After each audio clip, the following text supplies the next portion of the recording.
شروع اللہ کے پاک نام سے جو بڑا مہربان اور نہایت رحم کرنے والا ہے۔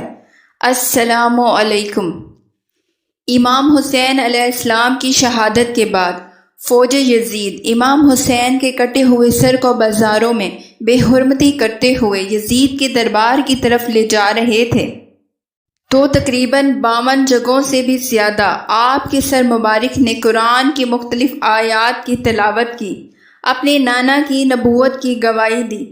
لیکن کوفہ اور شام کے بیچ میں ایک جگہ ایسی تھی کہ وہاں پر امام حسین علیہ السلام کے کٹے ہوئے سر نے ایسا خطبہ دیا کہ آس پاس کے گاؤں والے تلواریں لے کر یزید کی فوج کے خلاف ہو گئے، جبکہ یزید کا یہ حکم تھا کہ امام حسین علیہ السلام کے پورے خاندان کو قتل کیا جائے، گھر کے افراد میں سے کسی مرد کو نہ چھوڑا جائے، سب کے سر کاٹ کے اس کے دربار میں پیش کیے جائیں۔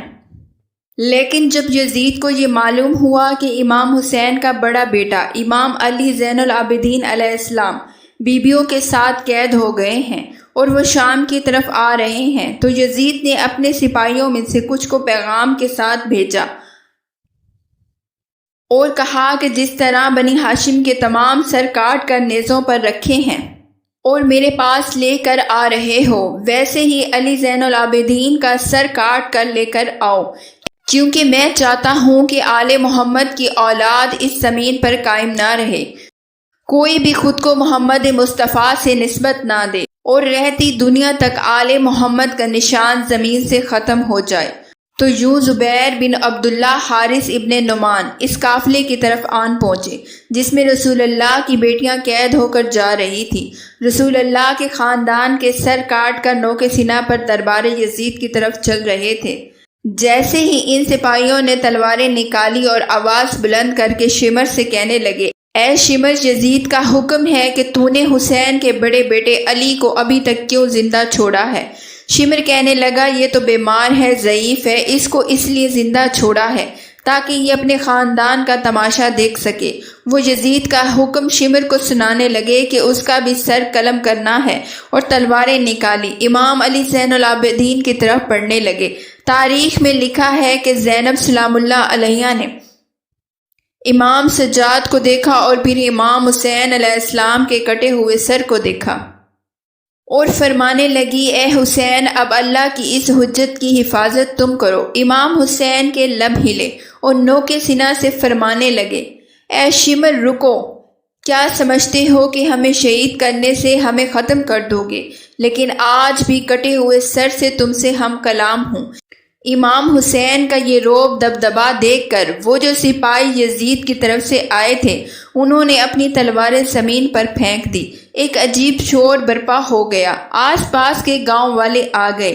امام حسین سب سے مخاطب ہو کر فرماتے ہیں، اے بستی والوں، میں فاطمہ کا بیٹا ہوں، رسول کا نواسہ ہوں، وہ محمد جو تمام انبیاء سے افضل ہیں، اور یہ جو خاندان قیدی بنا کے یزید کے دربار کی طرف لے جا رہے ہیں، یہ وہی خاندان ہے جس کے لیے اللہ نے قرآن میں قسمیں اٹھائی ہیں۔ یہ خاندان پوری انسانیت میں اللہ کے سب سے زیادہ قریب ہے۔ یہ جو بیبیاں ننگے سر تم دیکھ رہے ہو، یہ رسول کی بیٹیاں ہیں۔ یہ جو سر کٹے ہوئے نوک سینہ پر بلند ہیں، یہ رسول کی اولاد ہے۔ جیسے ہی یہ الفاظ امام حسین کے گاؤں والے سنتے ہیں تو اپنی تلواریں نکال لیتے ہیں اور یزید کے سپاہیوں کی گردنوں پر رکھی اور کہنے لگے کہ اگر امام سجاد علیہ السلام کو قتل کیا تو ہم ابھی سب کو مار دیں گے۔